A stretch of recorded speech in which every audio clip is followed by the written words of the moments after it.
Assista a seguir o Deus da sarça ardente que não se consumia. Muito bem, olá queridos, muito boa noite. Vamos então dar sequência à nossa meditação nas Escrituras Sagradas e vamos fazer uma oração para darmos continuidade diante de Deus, ok? Senhor, nós te agradecemos, Pai, por esses momentos diante de Ti, pela Tua presença, pelo Teu poder, pela Tua graça, a Tua misericórdia. Pedimos que o Senhor venha nos ajudar, Senhor. O Senhor tem toda a liberdade de falar, de agir, de operar, Senhor, os Teus milagres, os Teus prodígios, as Tuas maravilhas. Espírito Santo de Deus, o Senhor tem toda a liberdade. Jesus, o Senhor tem toda a liberdade, Senhor, de operar e fazer com que a Tua palavra produza o fruto pelo qual ela foi enviada. Nós estamos diante de Ti, dependemos de Ti, pedimos, fala conosco, orienta-nos, conforta nosso coração e nos dá da Tua sabedoria e das Tuas obras. Em nome de Jesus, nós te pedimos e te agradecemos. Amém. Viva a Palavra em Cristo convida você a participar com a sua gratidão. Expresse sua gratidão em nosso ministério conforme o seu estilo. Este ministério é uma obra independente, por isso precisa de sua expressão. Amém, meus queridos? Vamos então, neste momento, dar sequência hoje a Deuteronômio capítulo 29. Estamos iniciando Deuteronômio 29 e até aqui vimos de que a presença de Deus, ela traz para nós todo tipo de condicionamento para viver nas primeiras bases da segurança interna e do funcionamento cognitivo interno do indivíduo, né? O relacionar dele com o ambiente, o relacionar dele com a própria mobilidade, o relacionar dele com o funcionamento de alma, de coração, de espírito, de consciência e o ligar dele da cognição de consciência, né? A definição da razão realmente específica dentro das essências de Deus. Vimos também que a primeira essência bíblica do reino de Deus, das definições de Deus funcionais, é a presença. A primeira essência funcional que nós estamos estudando e analisando aqui é a presença de Deus. A presença de Deus lembrada. Quando a presença de Deus é lembrada, em qualquer que seja a área, circunstância e tema, pelo indivíduo e pelos indivíduos. Quanto mais indivíduos tem, quanto mais a presença de Deus lembrada, mais ele tem acesso a estabilizar, ou seja, a atuar os modos dele, mais da vida, mais da palavra e mais da modificação daquilo que poderia ser uma destruição para a vida de Deus. A essência da lembrança de Deus, ela traz o primeiro vínculo, é a porta que abre para todas as essências do reino de Deus. Vimos aqui os efeitos da lembrança de Deus e os efeitos da ausência da lembrança de Deus em Deuteronômio 28. E agora estamos iniciando que Moisés aqui começa a seguir, dando as instruções ao povo de Israel dos fundamentos dessas essências específicas que sustentam todo o viver, todo o mover e todo o fruto, né, o desenvolver do ser humano, do ser vivente. 29, então, vamos ler sobre a renovação da aliança, ok? Diz assim, ó. São essas palavras da aliança que o Senhor ordenou a Moisés, que Moisés fizesse com os filhos de Israel na terra de Moabe, além da aliança que fizera com eles em Horebe. Moisés convocou todo Israel e ele lhes disse: Tendes visto tudo o que perante os vossos olhos o Senhor fez na terra do Egito, a Faraó e a todos os seus oficiais e a toda a sua terra. Com os vossos próprios olhos viste as grandes provas, os sinais e aquelas grandes maravilhas. Até hoje, porém, o Senhor não vos deu um coração para entender, nem olhos para ver, nem ouvidos para ouvir. 40 anos vos fiz andar pelo deserto, sem que envelhecessem sobre vós as vossas vestes, nem se gastasse o vosso pé e sandália. Não comeste pão, nem bebeste vinho ou bebida forte, para que soubesses que eu sou o Senhor vosso Deus. Vamos parar aqui. É muito interessante esse processo, né? De deserto, Deus está falando para Israel aqui, provas, ou seja, um período onde Israel não entrou diretamente, né? Saiu do Egito, foi direto para terra prometida e já entrou na terra prometida, ficou no deserto. Mas nesse deserto não houve destruição, né? De perca, corrosão de funcionalidade deles. Ou seja, o Deus que, mesmo num período de desafios, num período de provação, o que está dizendo aqui? Num período de correção, de ajuste, de mudança de definições mentais, porque Israel saía de uma vida de escravo para começar a se preparar a ser líder, né? Líder da sua terra, dono do seu espaço, do seu ambiente. Ele tinha ganho um espaço, uma terra prometida. Então agora ele iria cuidar, ele iria administrar a sua terra, o pedaço da sua herança. E isso faz com que a mudança e a diferença de cuidado, de forma de pensar, de forma de agir, ela é totalmente acentuada. E ali, então, preparada por Deus através do deserto. Mas o interessante é que mesmo em deserto, mesmo em desafios, mesmo em provação, diz aqui, 40 anos vos fiz andar pelo deserto, sem que envelhecessem sobre vós as vossas vestes, nem se gastasse o vosso pé e a sandália. Ou seja, o Deus que faz o ser humano passar por lutas, mas sem desgaste. E aqui está a diferença e aqui está o desafio que Deus tem, porque nós não temos o poder disso. Quem tem poder é Ele. Passar por um deserto sem desgastar as sandálias, sem envelhecer as vossas vestes.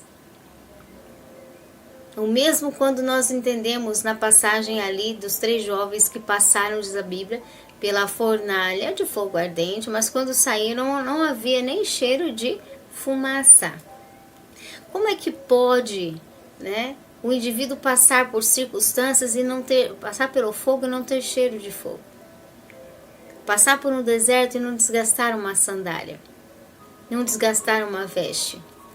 Porque Deus é o Deus, diz aqui, que preserva. A companhia dele preserva o indivíduo de sofrer desgastes, mesmo estando no meio da fornalha, mesmo estando passando no deserto.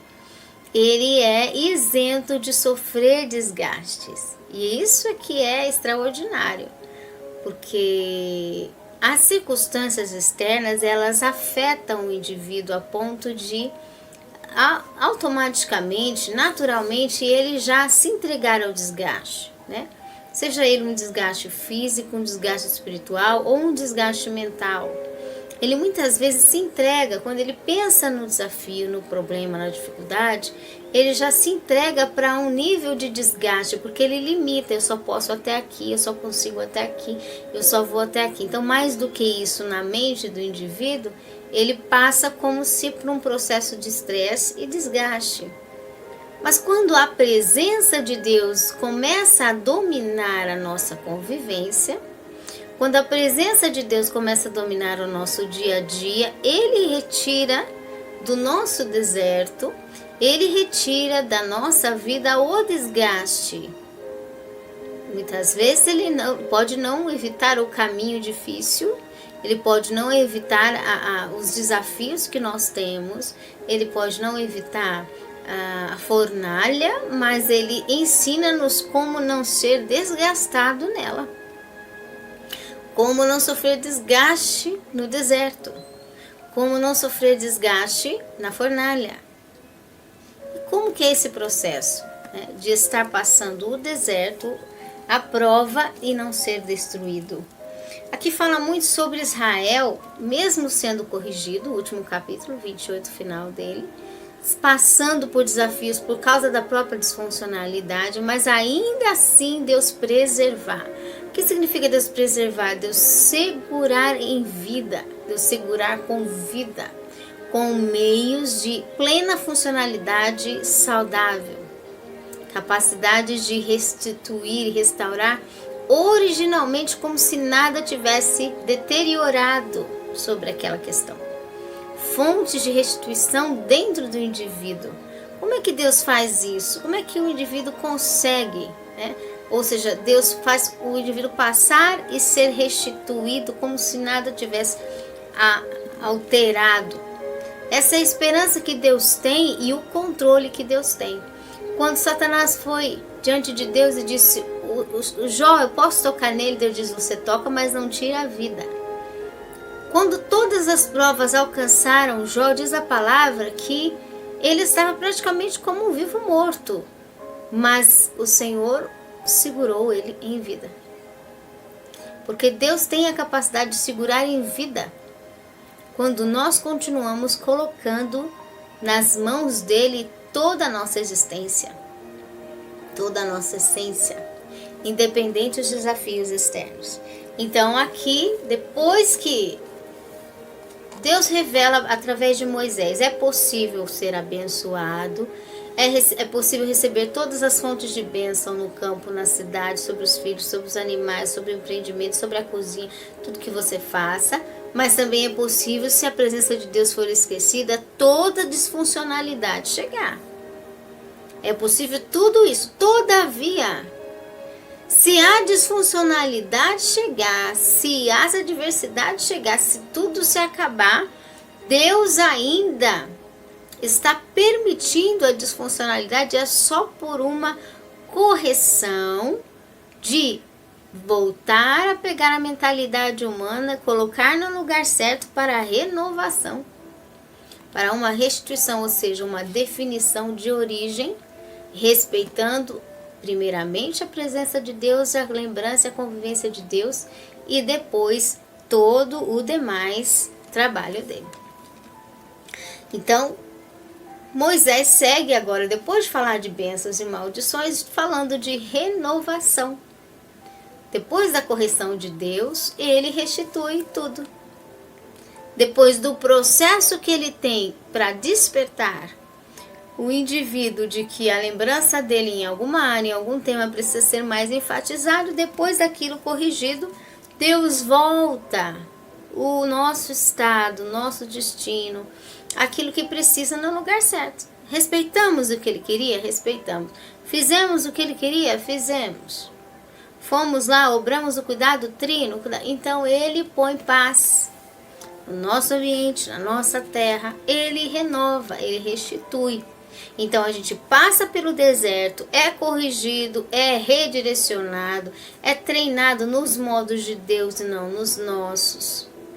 E depois que está ajustado, alinhado a nossa mentalidade, nosso espírito, nossa alma, nosso corpo, nossas obras com ele, então ele vai e muda o estado e nossas sandálias não se rompem, nossas vestes não se desgastam, porque o Senhor sustenta a nossa vida mesmo em alta correção.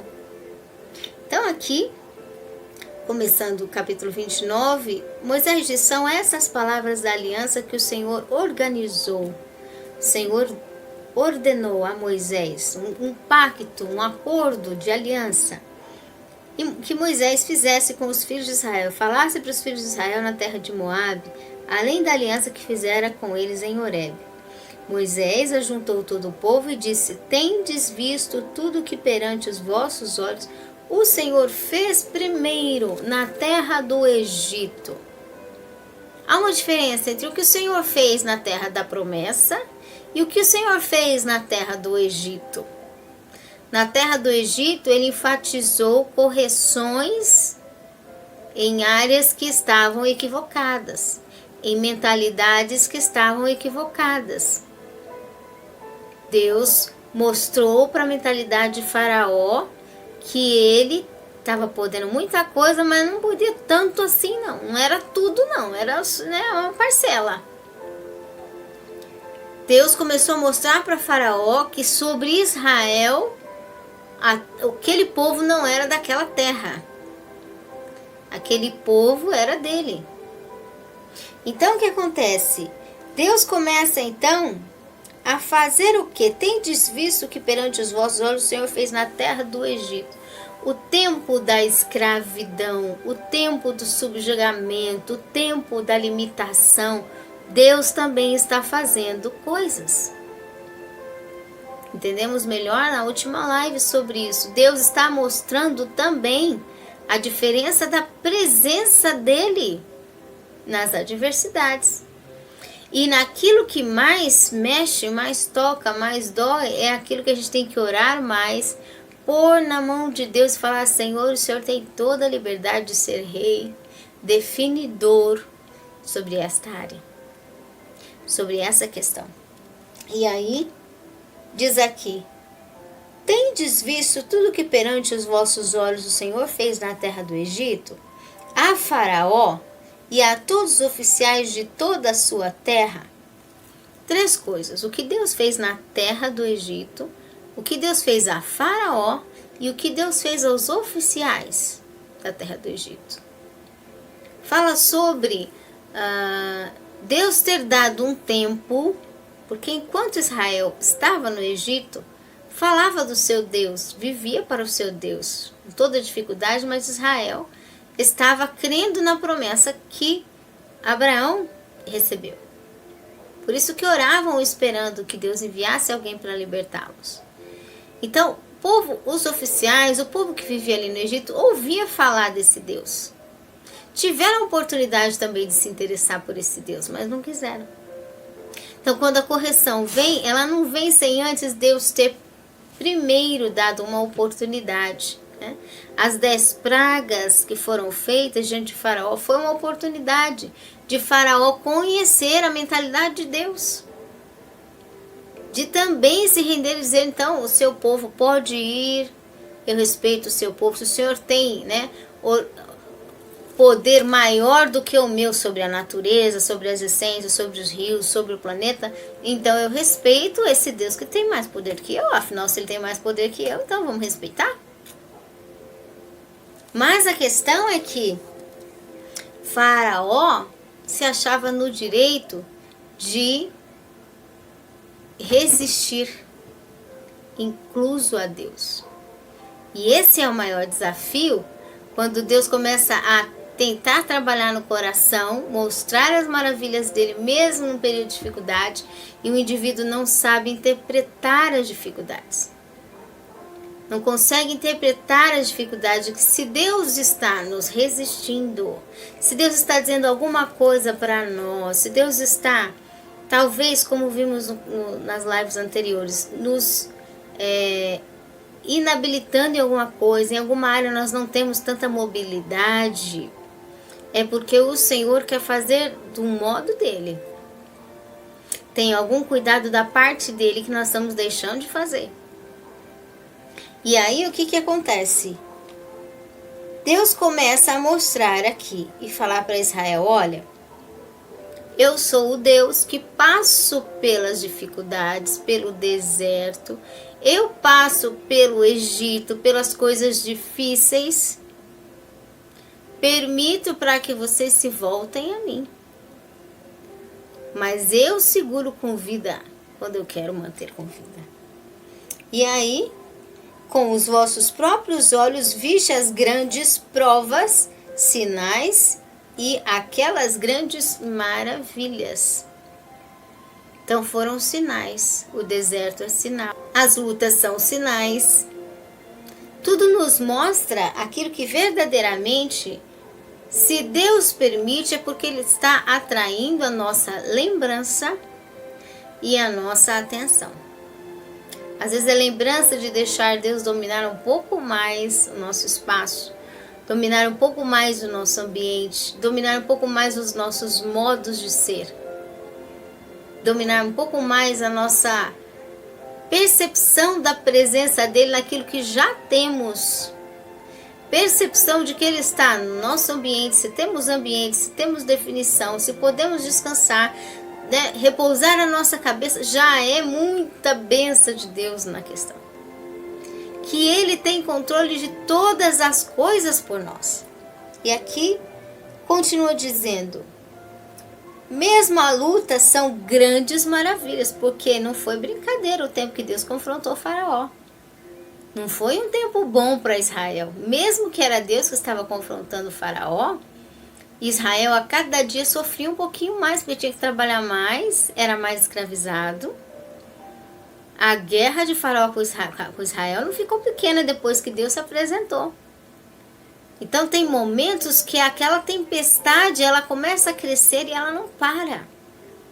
Começa a crescer a luta, ela não para. E a gente pensa, nossa, meu Deus, o que vai acontecer agora? Deus está fazendo grandes maravilhas, mesmo em tempestade.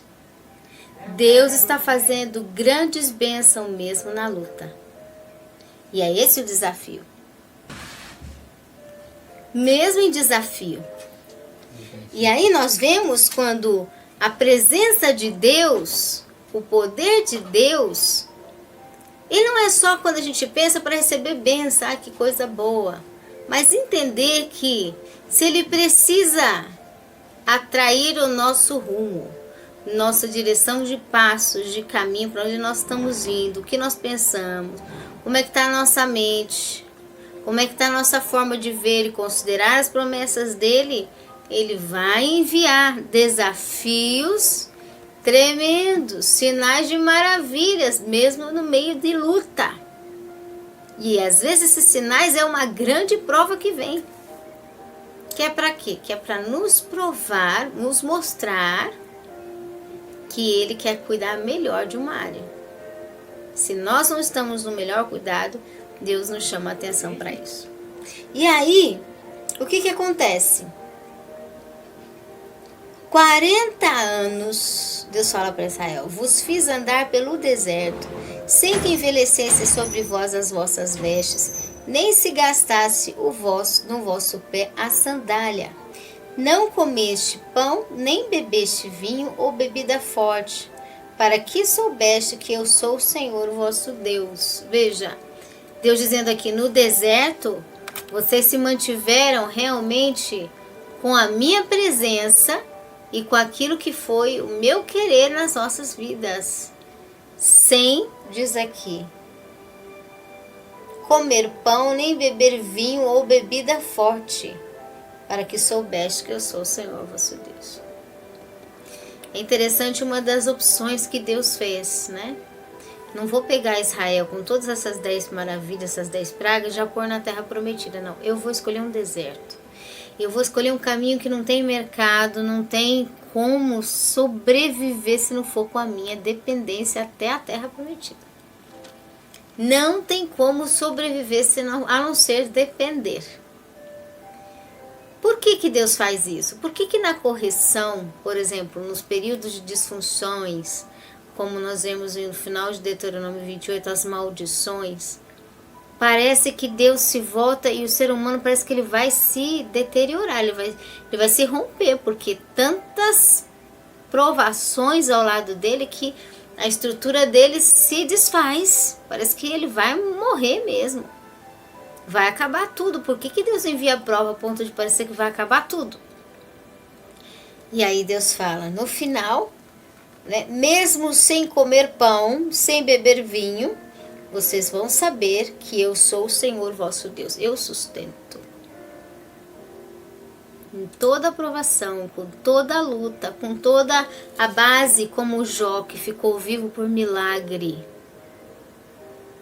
Vocês vão ver a diferença entre a parte física externa, que é impossível que seja sustentado, e eu sustento com o meu poder. Então, enviou Israel para o deserto, um lugar sem suprimento nenhum, todos os dias, e disse, eu vou sustentar.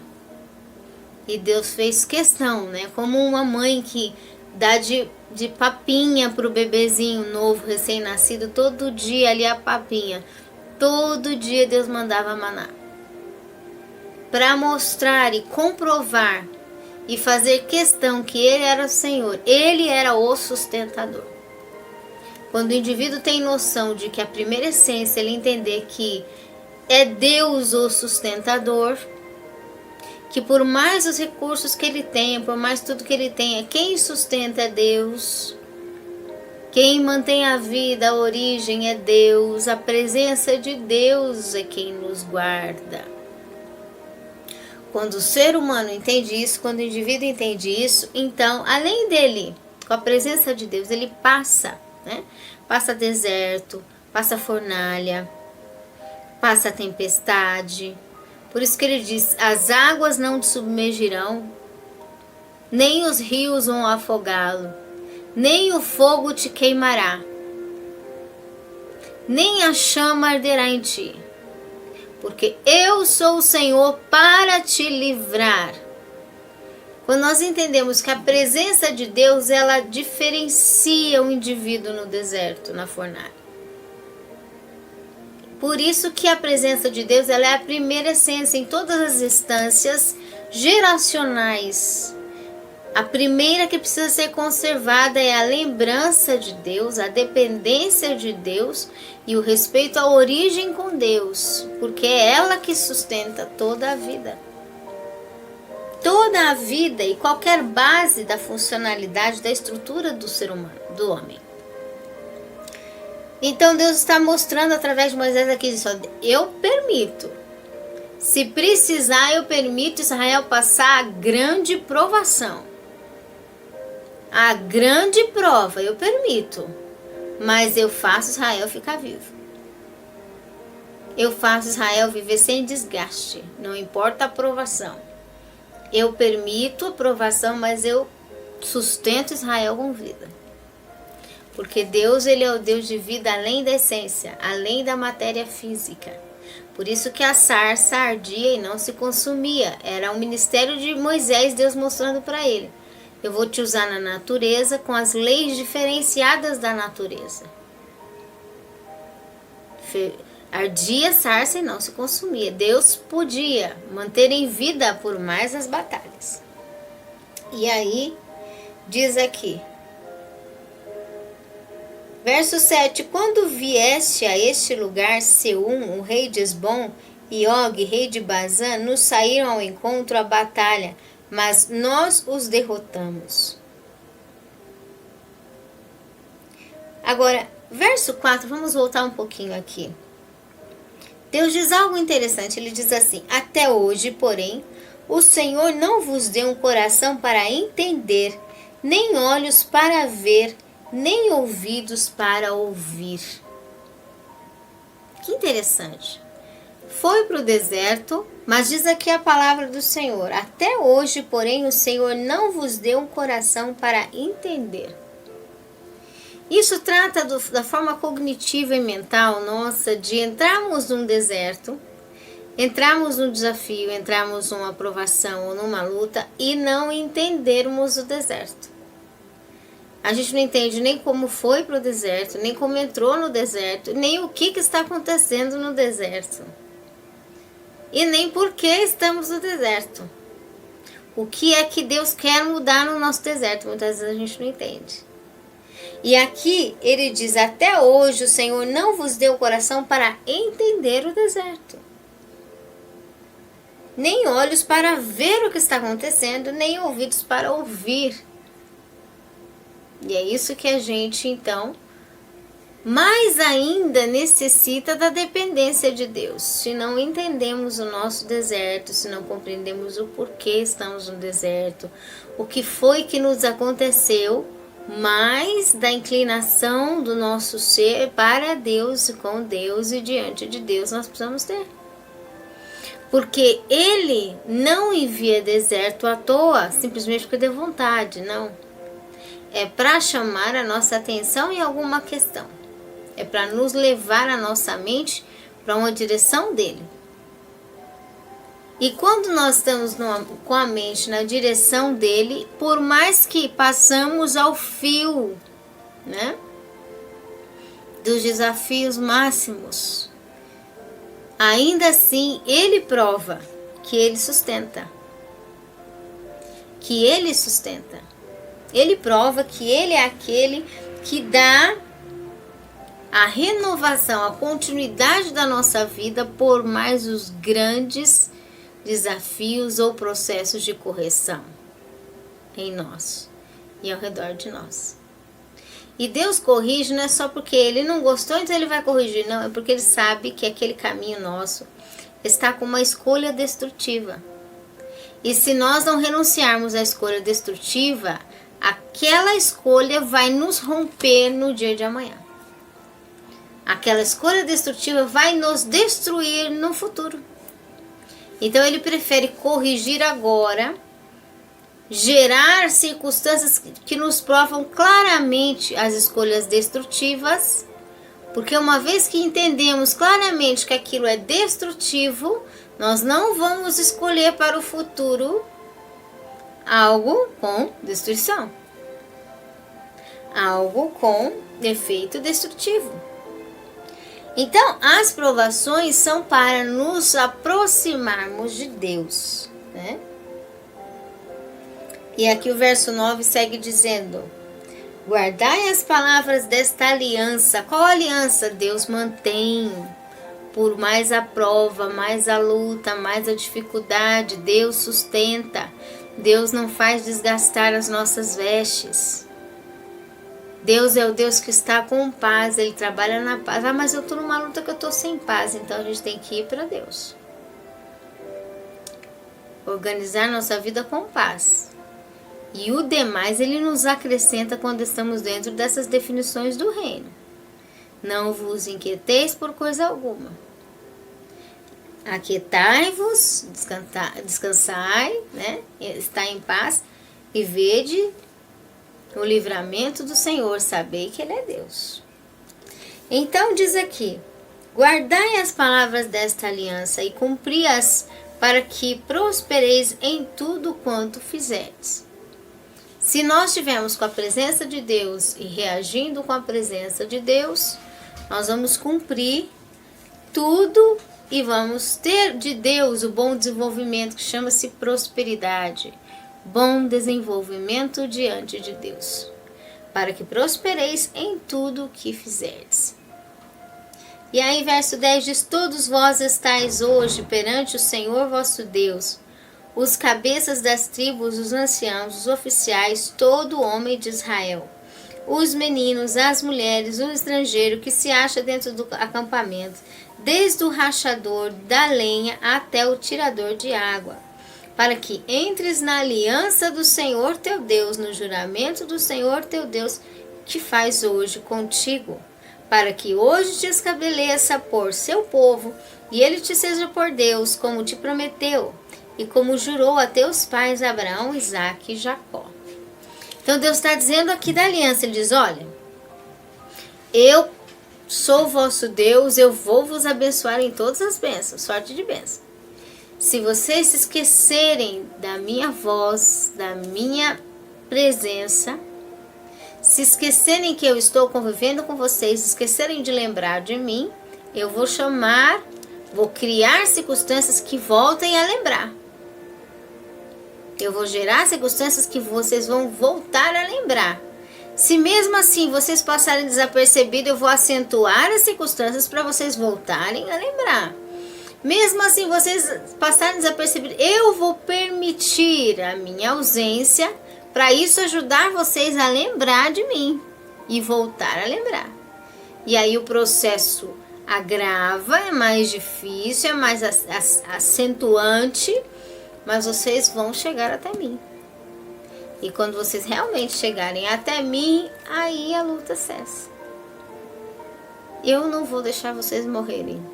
Eu vou sustentar. Então, uma coisa é Deus sustentar-nos porque Ele quer nos dar a bênção, né, nos providenciar da graça. Ou outra coisa é quando Ele nos sustenta, quando Ele decidiu uma grande provação. Um período de deserto, né? Ele agora preparar coluna de fogo, nuvem de dia, maná do céu e nos sustentar na provação. É mais milagroso ainda. Porque sustentar no deserto, a provisão ela é diferente do que abençoar na terra prometida. No lugar que já é abundância. Deserto, limitação, a dependência é maior, a proximidade é maior, a presença tem que ser real. De Deus conosco e de nós com Deus. Então aqui ele diz: mas eu, por mais a correção, num período de correção, de disfuncionalidade, ainda assim eu sustento. Quem quer que sejam os meus filhos, eu sustento. Que interessante, né? Então aqui ele continua dizendo: todos vós, esse movimentar de Deus, tanto no tempo de bênção, como no tempo de provação, é para todos. Ele disse, olha, todos estão perante o Senhor vosso Deus. Cabeça de tribos, anciãos, oficiais, autoridades, homens de Israel, meninos, mulheres, estrangeiros, os que se acham no acampamento, desde o mais simples trabalhador, rachador de lenha, ao tirador de água, os que estão entre todo o espaço de Israel, todos são movidos pelo efeito da minha presença. E eu vou trabalhando para estar próximo, para estar perto, para deixar minha presença e a minha lembrança viva entre o povo de Israel. Ok? Nós vamos orar e agradecer e seguimos no nosso próximo capítulo. Senhor, nós te agradecemos por esses momentos, Pai, pela tua presença, Senhor, no tempo de bênção, na terra de bênção e também no deserto. Nós te louvamos pelos teus sinais, teus livramentos, teu auxílio e principalmente a tua ajuda em nos fortalecer a lembrança do Senhor todo o tempo. Nós te agradecemos por tudo e pedimos, seja a tua palavra, a tua presença aos quatro cantos da terra, em todo aquele que te clama, sobre todos aqueles que te buscam, sobre a humanidade. Nós declaramos tua presença, o teu agir, declaramos a tua liberdade trina, Senhor, o teu poder. Cobre cada um com teu sangue, Senhor, guarda-nos, livra-nos, protege de todo mal, toda força contrária nós desfazemos como voz de Cristo, como corpo de Cristo, como igreja de Cristo, declaramos fora em nome de Jesus pelo poder da palavra. Te agradecemos por tudo, não somente hoje, mas para todos sempre, em nome de Jesus. Amém. Amém, meus queridos, que o Senhor abençoe, um forte abraço e até mais. Viva a Palavra em Cristo convida você a participar com a sua gratidão. Expresse sua gratidão em nosso ministério conforme o seu estilo. Este ministério é uma obra independente, por isso precisa de sua expressão. Com a sua gratidão poderemos produzir abundantes materiais. Inscreva-se, compartilhe e espalhe o poder de Deus juntamente conosco. Maiores informações na descrição do vídeo. Deus te abençoe!